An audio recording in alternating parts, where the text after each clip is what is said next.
To call magnesium important to your health is honestly an understatement, because it is the foundation for well over 300 biochemical processes in your body. Every organ in your body has some sort of physiological process that involves magnesium, but your body cannot synthesize it and solely depends on getting it through diet. And so not consuming food with enough magnesium over the course of time can contribute to just about every physical and mental ailment that you can think of. For example, magnesium plays a role in muscle contractions by counteracting the calcium that is needed for the contraction to occur. But if you don't have enough magnesium to regulate that calcium, it can cause a prolonged contraction and other issues in the muscle tissue. This might be felt as a muscle cramp or even heart arrhythmia. Magnesium is a critical cofactor for the production of adenosine triphosphate, the main energy molecule that your cells use.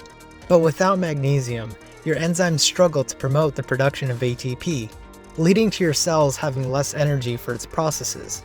This you might feel as fatigue. Magnesium helps regulate what is called the hypothalamic pituitary adrenal axis, which is responsible for controlling your body's stress response. A deficiency can lead to an elevation of stress hormones like cortisol. Chronic elevation of this hormone is what might be felt as anxiety or stress. Now, to be clear, this is an extreme oversimplification of just some of the mechanisms of how a lack of magnesium can affect you. There are many other mechanisms not listed here, and probably many more that we haven't even discovered yet. There is also a ton of crossover between these and other health conditions like diabetes, dementia, cancer, and osteoporosis. Moet jy hoe vinnig werk het vir 'n toeneus en 'n hoofpyn? Sjoe, dis werk vinnig. Wat is dit? Magnesium en roll-on. The point is, magnesium and electrolyte balance in general is not just important, it is very important to health. Magnesium en Roll-on. Rol jou sinusitis weg. And that is the first key takeaway that I want my viewers to get from this video. But the reason that I talk about magnesium in specific is because an overwhelming amount of people just aren't getting enough of it, and because of how it relates to chocolate. Yes, this video is about chocolate, I promise. I swear I'll get to that part, but just bear with me for a little longer. A publication in the Journal of American College of Nutrition found that 48% of the US population consumed less than the required amounts of magnesium from food in 2005 to 2006, down from 56% in 2001 to 2002. A US national survey from 2007 to 2010 surveyed over 16,000 individuals and reported that 46% did not get the recommended intake of magnesium. And the most recent large analysis I was able to find from 2013 to 2016 reported that 48% of Americans did not get their RDA of magnesium. The evidence is pretty clear that about half of the people in the United States are not getting their adequate magnesium intake set by the Food and Nutrition Board of the Institute of Medicine, which they established to be 320 milligrams for women and 420 milligrams for men.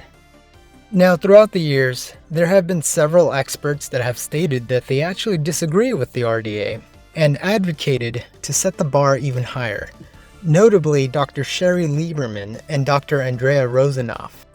Dr. Sherry Lieberman, PhD in clinical nutrition and exercise physiology, was a prominent nutrition scientist and author up until she passed away in 2010 due to breast cancer. She specialized in vitamins, minerals, and integrative health and advocated for what she believed was the optimal daily intake for nutrients. The optimal intake that she advocated for was starkly different than the conventional RDAs established by the F&B. She suggested 500 to 750 milligrams of magnesium per day for most individuals. Dr. Andrea Rosenoff is a nutritional biologist with a PhD in nutrition and is one of, if not the world's leading expert in magnesium research, focusing on its role in human health. She is also concerned with the fact that an overwhelming amount of people aren't getting enough magnesium, and is similarly advocating for change in the conventional RDAs for magnesium, going as far as to say that over 800 milligrams of magnesium could be best for those with high blood pressure, high glucose, or cholesterol. The magnesium deficiency issue is not exclusive to the United States, but reaches across other countries as well. And if Dr. Lieberman's and Dr. Rosenoff's proposed intakes ever become the conventional recommendations, then we are going to realize that the problem is much, much worse. And this is the second key takeaway I want my viewers to get from this video. But why? Why is this issue as bad as it is? Well, this study by the National Center for Biotechnology Information explains that environmental changes and modern farming practices have caused a depletion in the amount of magnesium in the soil, which then affects the entire food chain and leads to lower magnesium level presence in our foods. In addition to that, this study by the MDPI talks about how refinement and processing of food further diminish magnesium content by up to 80%. It is through the combination of modern farming practices and modern food processing standards that have led our foods to having little to no magnesium in them. But our magnesium intake in our foods and in our water have been going down because the processed food diet that is spreading around the world at the same time is going down in magnesium intake. So how do we best get more? Well, if you decide to supplement, just know that not every magnesium supplement on the market is created equal. Organic magnesium compounds such as magnesium citrate, glycinate, malate, and L-threonate are generally more absorbable than non-organic magnesium like magnesium oxide and sulfate. But keep in mind this meta-analysis of cohort studies is published by the American Society for Nutrition by Oxford University Press, found that dietary magnesium is linked to lower risk of all-cause and cancer mortality risk in a dose-dependent manner.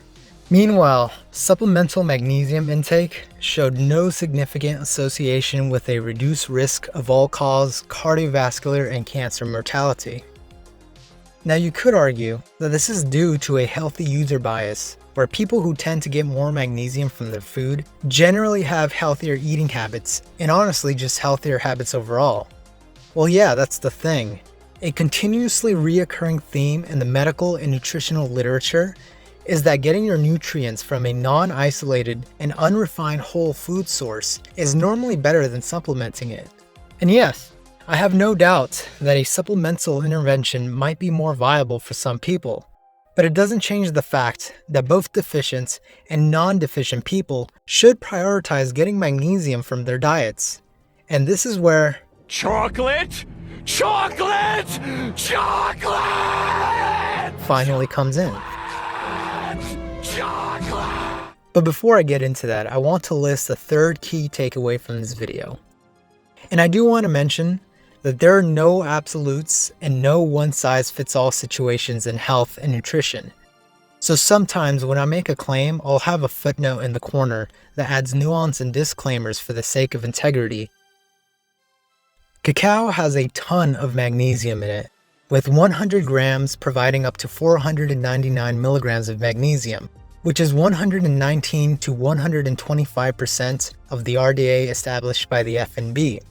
Now obviously, no one's going to straight up eat 100 grams of cacao powder, and you really shouldn't aim to get all of your dietary magnesium from cacao anyway. Too much of anything can be a bad thing, and it is no different with chocolate.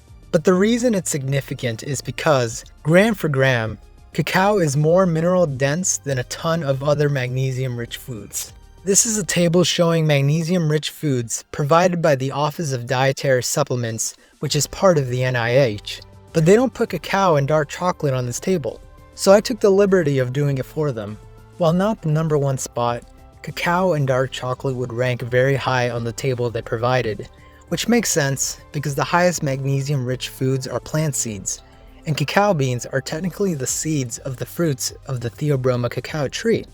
But similarly to how I said that not all magnesium supplements are the same, not all magnesium foods are the same.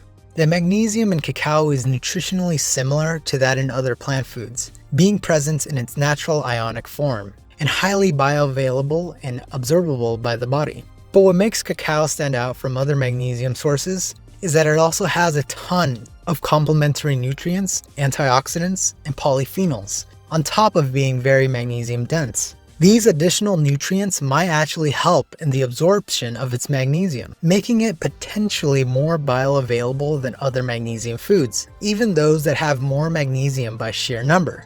Now, to be clear, this is an extreme extrapolation. I wasn't able to find any direct studies suggesting an actual higher bioavailability of magnesium in cacao. But even if this does not turn out to be necessarily true, the presence of these antioxidants and polyphenols have their own list of benefits, and I plan to explore that in future videos. It is because of this that my research concludes that dark chocolate and cacao are not just good sources of magnesium, they are very good sources of magnesium. Which is key takeaway number 4.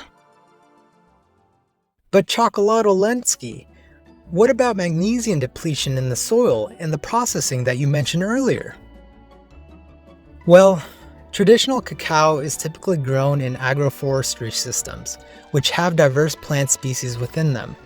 These systems reduce nutrient leaching and help maintain the soil's integrity, which can at least buffer against magnesium depletion. As for processing, that's why I mainly mentioned cacao, but you can definitely benefit from dark chocolate. As you've probably guessed, you gotta make sure you get a minimally processed chocolate bar that is at least 70% dark chocolate. I'll get into more detail in a future video, but I'm telling you now, you're never gonna see me advocating that you eat a Hershey's bar. Sorry. Oh, I'm sorry. We were talking about chocolate? Now, generally speaking, it's better to get magnesium from your food or supplements by dividing your intake over the course of time. And magnesium, as I've explained, is very important, so you better do it. Logically, that means that you're gonna have to frequently try to eat foods rich in magnesium.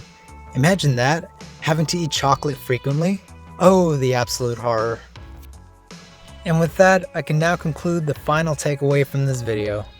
But also the first reason as to why we should eat chocolate frequently, if not every day. Because magnesium is very important for you, and dark chocolate is a very good source of magnesium. Thanks for watching my first video.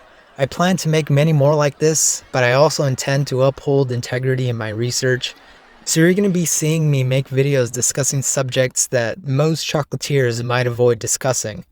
So if you enjoyed it and want to see me continuously build my board of excuses on why we should eat chocolate every day, subscribe for more.